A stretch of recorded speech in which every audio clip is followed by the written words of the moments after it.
Welcome everyone, I'm Spiro, thanks for tuning in. We've all heard the phrase, never let a good crisis go to waste, and I would say that applies even if the crisis is engineered. We've also heard the phrase, order out of chaos, which is a strategy that I believe we are seeing unfold before our eyes. Now, I'm sure that many of you are familiar with the Hegelian dialectic, which is problem, reaction, solution. If you have a goal of, let's say, global governance, you may not be able to just roll this out because you'll be met with resistance, and there may be little to no justification for this agenda. So you engineer a crisis, in this case, a global health pandemic, a scenario we have seen wargamed in documents such as the 2010 Rockefeller Lockstep document and Event 201, the tabletop exercise and simulation of a global coronavirus pandemic. That was sponsored by the World Economic Forum, Johns Hopkins, and the Bill and Melinda Gates Foundation, which took place last October. This crisis, which I believe to be engineered, produces a desired response, a controlled demolition of the global economy, wiping out the middle class, creating more dependency upon the government in the form of stimulus money and bailouts, which essentially equate to ownership. We experienced the authoritarian lockdowns, which was the conclusion of the Rockefeller Lockstep document on how to mitigate this crisis. Now, we are also witnessing massive civil unrest under the guise of seeking social justice and ending inequalities and systemic racism, as they call it, when in reality, these riots are nothing more than an organized destabilization operation, much like the ones we have seen the US and the CIA carry out in countless countries before they topple their governments and install puppet regimes. This is a planned operation. So back to the problem, reaction, solution strategy. We have the engineered problem, COVID-19. We have the reaction, the economic collapse and the civil unrest, and now it's time for the solution, a solution which has already been predetermined, prepackaged, and ready to roll out. The solution was just announced by the World Economic Forum, the same World Economic Forum who asked Johns Hopkins to host Event 201. Their solution is what they are calling the Great Reset, an initiative that was officially launched this week. Now, the Great Reset is not a new idea that they just made up over the weekend, okay? This is a long-standing global governance agenda which ties into the United Nations 2030 Agenda for Sustainable Development, which seeks to regulate, control, and redefine all aspects of life as we know it.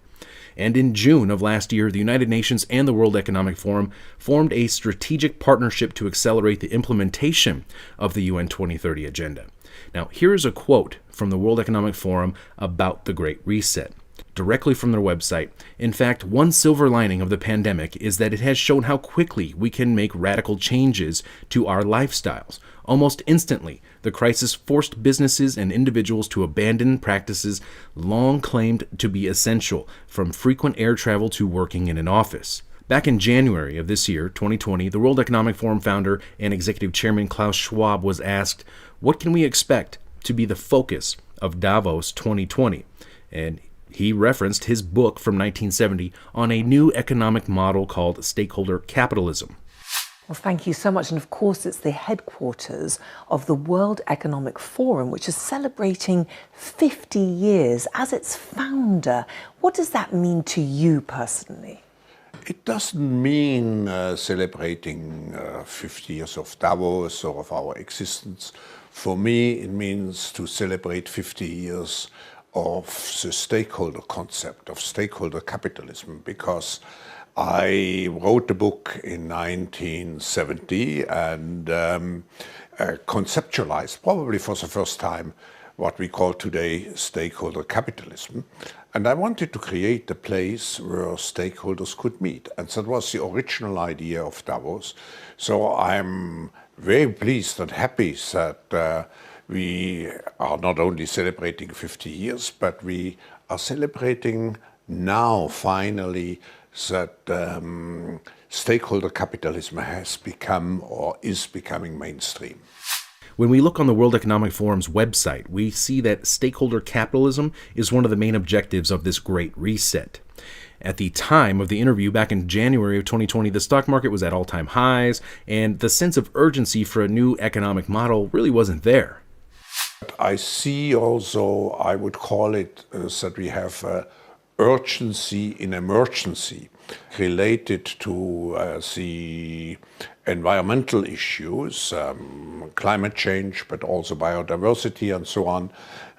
we face an emergency situation, and we have not yet really the sense of urgency to address those issues. We see it now with the fires in Australia, and of course it's relatively difficult to get such a sense of urgency if the stock markets are doing so well as we see now. Now we have economic conditions comparable to that of the Great Depression due to the fallout from the coronavirus lockdowns. And now, lo and behold, we have the justification for the Great Reset and the 50-year-old plan for the new economic system. Now, just 3 days ago, the World Economic Forum hosted a virtual summit for the Great Reset. Attendees included Klaus Schwab, the founder of the World Economic Forum, the United Nations Secretary General Guterres, Prince Charles, the head of the International Monetary Fund, and a top representative from MasterCard, among many others. And the general consensus was that we cannot afford to miss this window of opportunity to implement the Great Reset because COVID has shown our current system to be broken. The COVID-19 crisis has shown us that our old systems are not fit anymore for the 21st century. It has laid bare the fundamental lack of social cohesion, fairness, inclusion, and equality. Now is the historical moment, the time, not only to fight severe virus, but to shape the system for the need for the post-corona era. The Great Reset is a welcome recognition that this human tragedy must be a wake-up call. As you rightly say, it is imperative that we reimagine, rebuild, redesign, reinvigorate, and rebalance our world. But these are unprecedented times. Every person on the planet has been impacted by the coronavirus pandemic. Our world came to a standstill, and it became clear that we did not have the answer or the mechanisms to address such an unprecedented global threat. The threats posed by this dreadful pandemic came upon us suddenly with very little warning. The threat of climate change has been more gradual, but its devastating reality for many people and their livelihoods around the world, and its ever greater potential to disrupt, surpasses even that of COVID-19. We have a golden opportunity to seize something good from this crisis. Its unprecedented shockwaves may well make people more receptive to big visions of change. Global crises like pandemics and climate change know no borders and highlight just how interdependent we are as one people sharing one planet. History would look at this crisis as the great opportunity for reset. From the perspective of the IMF, what we see is inevitably a very massive injection of fiscal stimulus to help countries deal with this crisis and shift gear for growth to return. But it is paramount that this growth leads to a greener, smarter, and more fairer world in the future. I'm particularly keen to take advantage of the low oil prices today to eliminate harmful subsidies and to bring in place carbon price as an incentive for the investments for the future. Secondly, we know the digital economy is the big winner of this crisis. We have a choice to remain passive, which would lead to the amplification of many of the trends we see today: polarization, nationalism, racism, and ultimately increased social unrest and conflicts. But we have another choice. We can build a new social contract, particularly integrating the next generation.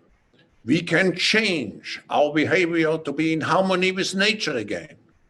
And we can make sure that the technologies of the fourth industrial revolution are best utilized to provide us with better lives. In short, we need a great reset. According to the World Economic Forum website, the Great Reset agenda would have three main components. The first would steer markets towards fairer outcomes, aka wealth redistribution through taxation and regulation. The second component of the Great Reset agenda would ensure that investments advance shared goals, such as equality and sustainability, aka there will be global standards regulated by task forces to control every aspect of your life through regulation and ensure compliance to the 2030 agenda. The third and final priority of the Great Reset agenda is to harness the innovations of the Fourth Industrial Revolution to support the public good, especially by addressing health and social challenges, aka this is the transhumanist agenda to merge man with machine and enforce compliance with global governance initiatives laid out by the UN's 2030 agenda. Now, this might be a good time to note that 14 of the 17 Sustainable Development Goals include vaccination. I'm not going to talk about mandatory policy and where I stand on that point. It may well come up later, kind of hoping it does in the questions, because then I'll share with you my rather one-sided opinion on that. So what could be a better return on investment, Rob?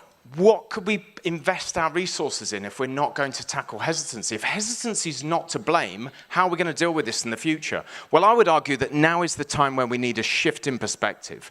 Immunization is a best buy. 14 of 17 SDGs are addressed through immunization. And when we talk about universal health coverage, we talk about primary health care, we talk about health security. Without immunization, there's none of that. I want to focus on the third aspect of the Great Reset, the implementation of the Fourth Industrial Revolution, which Schwab has also written a book about, and is a long-standing transhumanist agenda which seeks to merge man with machine and artificial intelligence, something that Elon Musk is already working on with his Neuralink project. Now, I'm going to play a series of clips from a World Economic Forum video published about 3 years ago talking about the Fourth Industrial Revolution. I will be commenting about these clips as we go.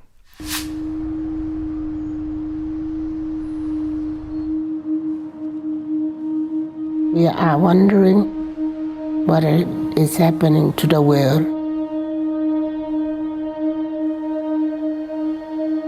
Everything is changing.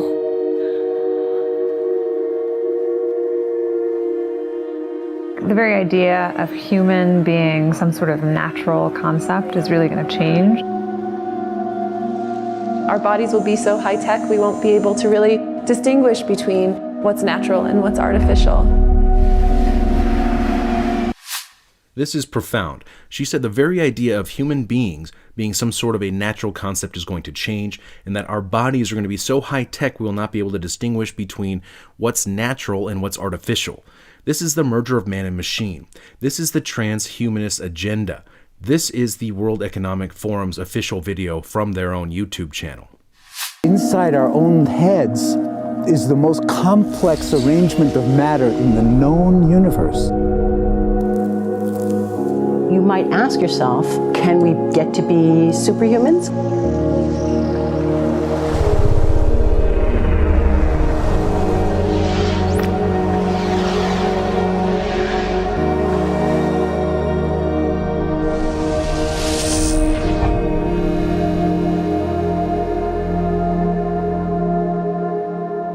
The original Industrial Revolution was driven by the discovery that you could use steam engines to do all kinds of interesting things. But that was followed by additional revolutions for electricity and computers and communications technology. We're now in the early stages of the Fourth Industrial Revolution, which is bringing together digital, physical, and biological systems. One of the features of this Fourth Industrial Revolution is that it doesn't change what we are doing, but it changes us. There you just heard Klaus Schwab, the founder and executive chairman for the World Economic Forum, say that the Fourth Industrial Revolution is going to change us, change humanity. With the ability to visualize brain activity, for example, through a simple consumer-based EEG device, it gives us access to ourselves in ways that we've never before thought possible. It unlocks the black box that is the brain and enables us to really, truly be able to realize an identity that is aspirational. There's now a scientific foundation for the effects of mindfulness on the brain, on the genome, on biological aging. And when the human mind does know itself, then you get the potential for a new renaissance that restructures itself in terms of our relationship to life, our relationship to the planet, our relationship to work. We need a different economic model. And by that, I don't mean capitalism versus communism. What I'm talking about is a shift in the system along the lines of the two big changes that happened in the 20th century, Keynesianism, with a much greater focus on health and education and the role of government working with business, and then a reaction against that in late century to neoliberalism, where the focus was on free markets, freedom of the individual, and getting governments out of the way. We need a shift to a new system that will allow us to meet the basic needs of every human on the planet, that will live within planetary means, that will be fairer, and that will be focused as its key goal, not on growth per se, but on maximizing human well-being. And history tells us that a values shift is triggered by creation of a new story about how we want to live. Now, they were talking about this new economic model not being based on hard work or being a business owner or creating wealth and success. They were talking about a new global economic order that will be fairer, they say, and essentially redistribute wealth, your wealth, as they see fit to lower the standards where you are in your countries or in some countries and raise them in others. So the goal is no longer, I want to be less bad, less monotonous, less unsafe, less unjust. It's really about a diverse, safe, healthy, and just world with clean air, clean water, clean soil, clean energy. Together we are fighting to preserve our fragile climate from irreversible damage and devastation of unthinkable proportions. Are you beginning to see how this COVID crisis has accelerated the 2030 agenda and global governance? And how they use public figures such as celebrities to help sell it to the public because people do not trust governments and institutions. Now, of course, the Fourth Industrial Revolution will be sold to humanity as a way to better mankind, a word which they don't want you to use. Mankind, the UN doesn't like that. They want humankind, right? Anyways, they will make paralyzed people walk again. They will help the blind to see. And while this is all amazing and great, history shows us that time and time again, things that could be used to benefit humanity are often weaponized and turned against humanity. Humans have always been using tools, but because of the recent advances in technology, we're beginning to have machines that can augment us in all sorts of interesting ways. I was the first person in the world to be able to voluntarily move my legs while stepping in a robot by exciting the nervous system using electrical stimulators directly onto the spine. We believe that a cure will be possible if enough of the right people have the will to fast-track a cure for paralysis. The projection of 5 million jobs lost by 2020 to technology is serious, but it's not the main question. Construction, manufacturing, services, public health and education, these industries will still exist. The main question is, what will be the future of work? How will we define work? How will we share the wealth?